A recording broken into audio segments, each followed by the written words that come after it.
ধন্যবাদ মাননীয় স্পিকার আমাকে সুযোগ করে দেওয়ার জন্য। আমি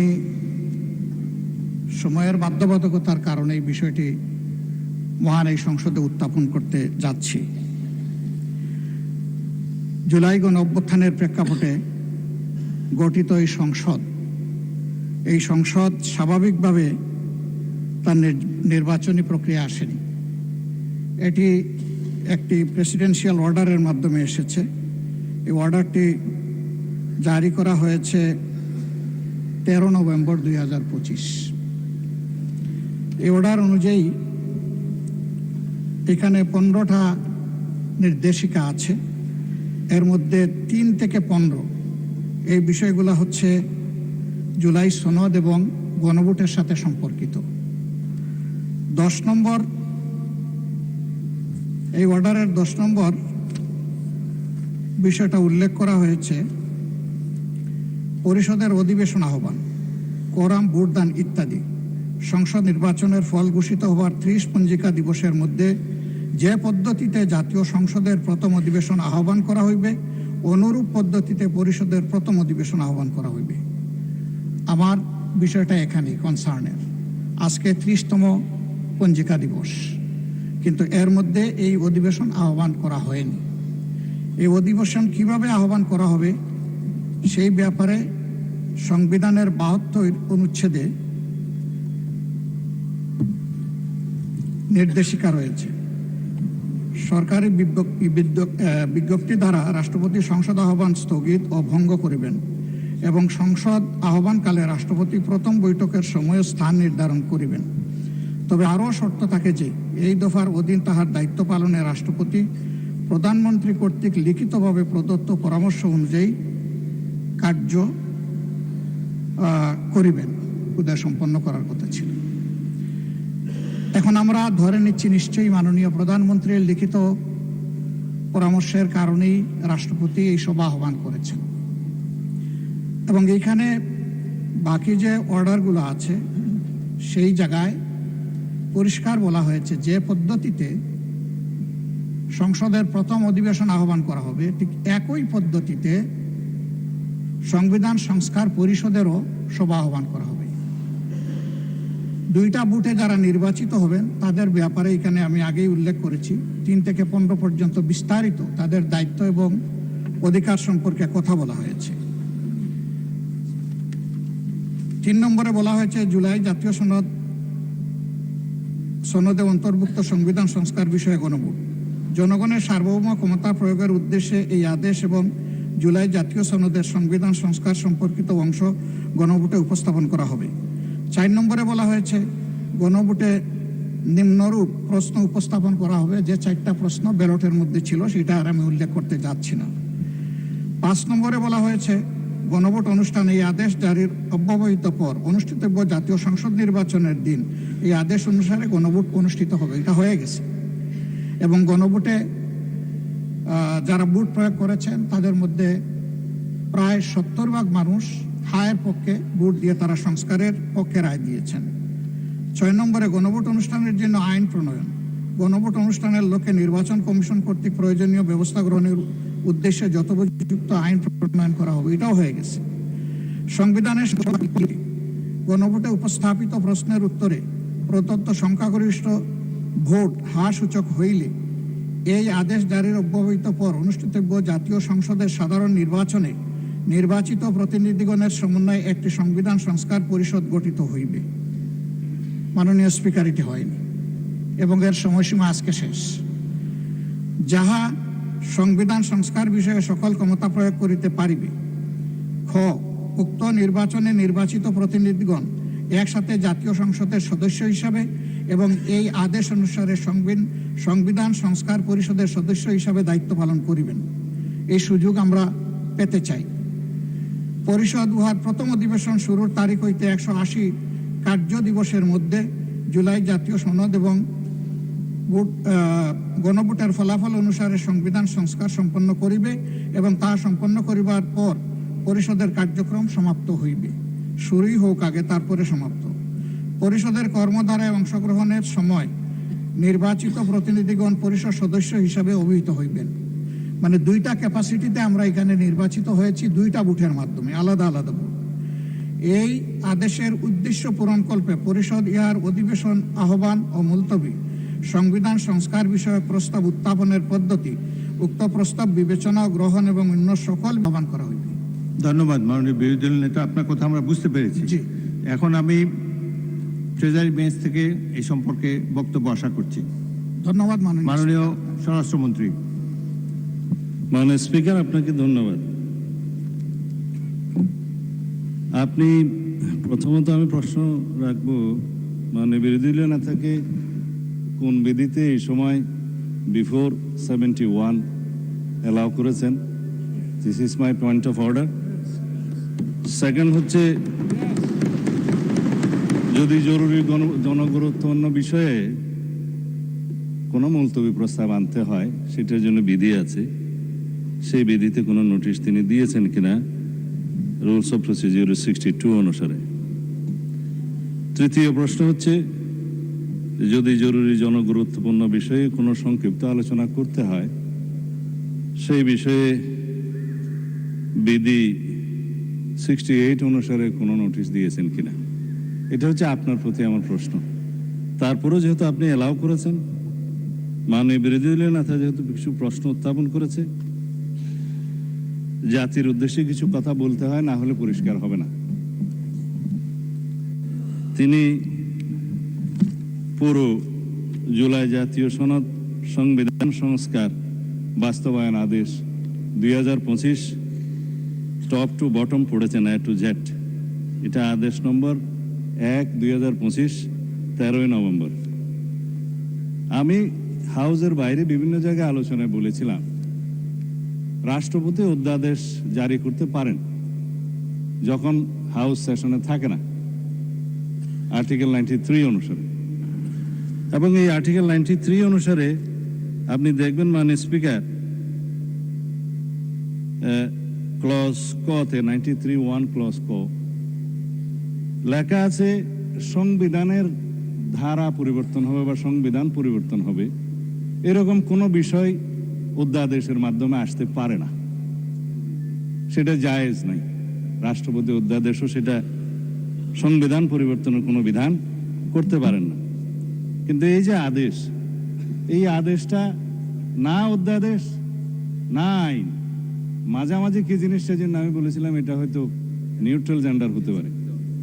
এনিওয়ে, এটা আমি অসংসদীয় বা আনপার্লামেন্টারি কোনো শব্দ এখানে ইউজ করতে চাই না, এটা বাইরের বক্তৃতা হলে বলা যেত।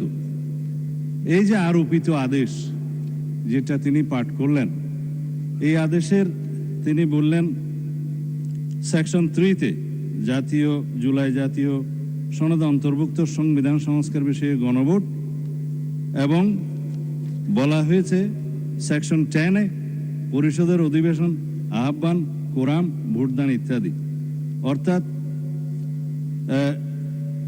এটা সংবিধান সংস্কার পরিষদের সদস্য হিসেবে তারা অসাংবিধানিকভাবে শপথ নিয়েছেন বটে, সেই পরিষদের আহ্বানের জন্য তিনি রাষ্ট্রপতির আর্টিকেল 72 অনুসারে কনস্টিটিউশনের অধিবেশন আহ্বানের ঘোষণা চাচ্ছেন। এবং তিনি বলেছেন, যেহেতু দুইটি কাজ বাদে বাকিগুলো সব প্রাইম মিনিস্টার রিকমেন্ডেশনে প্রেসিডেন্ট করে থাকেন, এবং একইভাবে এই সংসদের আহ্বানও তিনি করেছেন প্রধানমন্ত্রীর পরামর্শ অনুযায়ী আর্টিকেল 72 অনুসারে।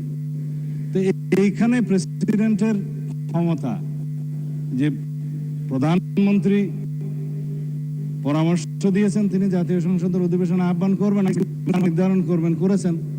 আর্টিকেল 73 অনুসারে তিনি ভাষণ দেওয়ার কথা ভাষণ দিয়েছেন।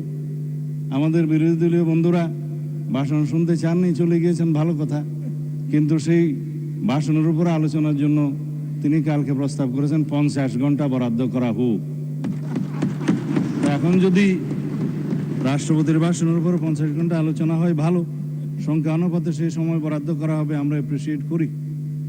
কিন্তু এই যে আর্টিকেল 72 অনুসারে সংবিধান সংস্কার পরিষদের যেখানে অস্তিত্ব না থাকায় প্রধানমন্ত্রীও সেটা পরামর্শ দিতে পারেন না রাষ্ট্রপতিকে, রাষ্ট্রপতিও সেই অধিবেশন আহ্বান করতে পারেন না, বিধায় সে করেননি।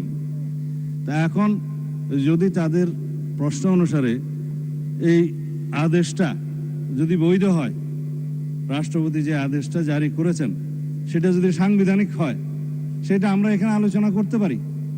ইদানিং একটা আলোচিত বিষয় হয়েছে, জুডিশিয়ারিতে সেটা আপিল হয়েছে, রিট হয়েছে, এই সংবিধান সংস্কার বাস্তবায়ন আদেশ এইটা এবং গণভোটের সার্টেন পোর্শন কেন আনকনস্টিটিউশনাল ডিক্লেয়ার করা হবে না, সেই মর্মে রুলও জারি করা হয়েছে শুনলাম। এখানে হয়তো জুডিশিয়ারির মতামত দিবে, বাট জুডিশিয়ারির মতামত এই সোভারেইন পার্লামেন্টের উপরে কখনো বাইন্ডিং না। কিন্তু এই সোভারেইন পার্লামেন্ট কখনো আবার এমন কোনো আইন প্রণয়ন করতে পারে না যেটা জুডিশিয়ারিতে যে চ্যালেঞ্জ হয়ে নাল অ্যান্ড ভয়েড হয়ে যাবে, আল্ট্রাভায়ার্স টু দি কনস্টিটিউশন হয়ে যাবে।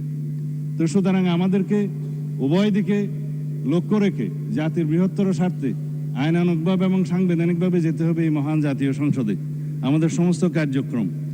এখন যদি বলা হয় যে গণভোটের রায় বাস্তবায়নের জন্য সংবিধান সংস্কার পরিষদ গঠন করতে হবে, মানলাম আমরা নির্বাচিত হয়েছি সাংবিধানিক ভোটে। নির্বাচন কমিশনের দুইটাই এখতিয়ার, একটা হচ্ছে জাতীয় সংসদের নির্বাচন অনুষ্ঠান করা, আর একটা হচ্ছে রাষ্ট্রপতির নির্বাচন অনুষ্ঠান করা। এটা হচ্ছে কনস্টিটিউশনাল ম্যান্ডেট, যেটা নির্বাচন কমিশন পালন করতে বাধ্য। কিন্তু আরেকটা আইন হয়েছে গণভোটের জন্য, এটা আমরাও প্রস্তাব করেছিলাম, যেহেতু আইনি ভিত্তি চেয়েছেন সবাই জুলাই জাতীয় সনদের, যে জনগণ কি বলে আমরা দেখি।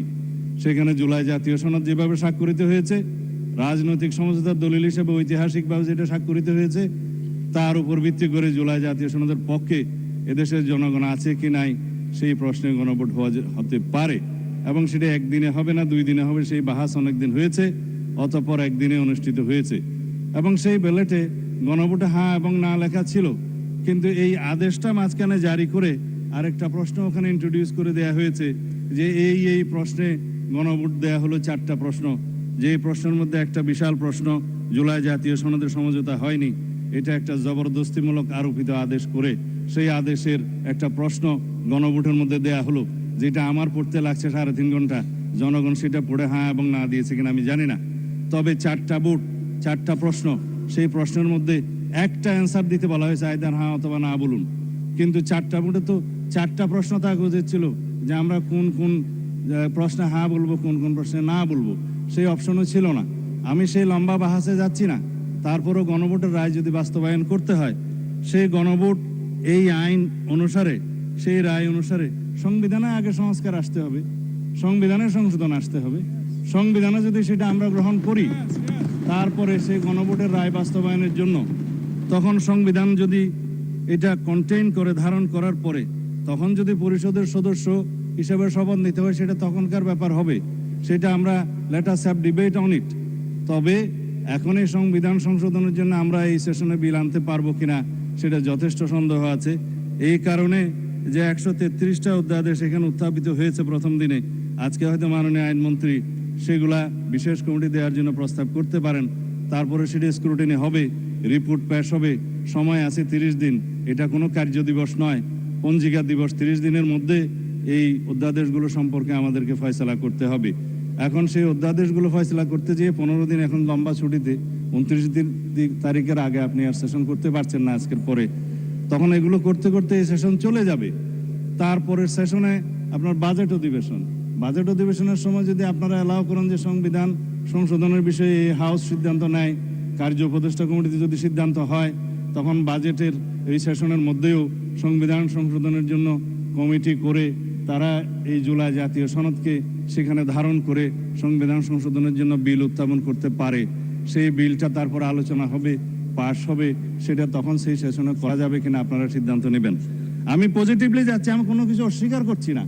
জনরায়কে সম্মান দিতে হবে, কিন্তু সেটা সাংবিধানিকভাবে দিতে হবে, আইনগতভাবে দিতে হবে। এখানে ইমোশনের কোনো জায়গা নেই। রাষ্ট্র ইমোশন দিয়ে চলে না, রাষ্ট্র চলে সংবিধান দিয়ে, আইন দিয়ে, কানুন দিয়ে। তা আমরা সেভাবে যাই। আমি বিরোধী দলের মাননীয় বিরোধী দলে না থাকে যথেষ্ট সম্মানের সাথে এটা প্রস্তাব দিতে চাই যে আসুন আমরা কার্য উপদেষ্টা কমিটিতে সে বিষয়ে আলোচনা করি, কখন সংবিধান সংশোধনের জন্য আমরা বিল উত্থাপন করতে পারবো, এবং জুলাই জাতীয় সনদকে আমরা অক্ষরে অক্ষরে পালন করতে আমরা প্রতিশ্রুতিবদ্ধ। আমরা জাতির কাছে অঙ্গীকার করেছি যে জুলাই জাতীয় সনদ ঐতিহাসিকভাবে যেভাবে স্বাক্ষরিত হয়েছে রাজনৈতিক সমঝোতার দলিল হিসেবে তার প্রতিটি শব্দকে আমরা সম্মান করি, কিন্তু জুলাই জাতীয় সনদের বাইরে আরোপিত কোনো আদেশ দিয়ে, কোনো অবৈধ আদেশ দিয়ে সেটা কোনো সংবিধান সংশোধন করা যায় কিনা সেটা একটা বিশাল আইনি প্রশ্ন, সাংবিধানিক প্রশ্ন। সেটাও আমরা ডিবেট করি, আলোচনা করি, আমরা কার্য উপদেষ্টা কমিটিতে আলোচনা করি এবং সংবিধান সংশোধনের জন্য আমরা বিল উত্থাপন করি। সেই বিল আমরা সমঝোতার ভিত্তিতে এই মহান হাউসে গ্রহণ করি। তারপরে এই সংবিধান অনুসারে রাষ্ট্র পরিচালিত হবে এবং ইনশাআল্লাহ আমরা সংবিধান মেনেই এই পর্যন্ত এসেছি এবং সংবিধান মেনে চলবো। সামনের দিনগুলোতে আমরা সাংবিধানিকভাবে এই রাষ্ট্রকে এগিয়ে নিয়ে যাব। ধন্যবাদ মাননীয় স্পিকার। মাননীয় বিরোধী দলের নেতা, আপনি অত্যন্ত জনগুরুত্বপূর্ণ একটি বিষয় উপস্থাপন করেছেন।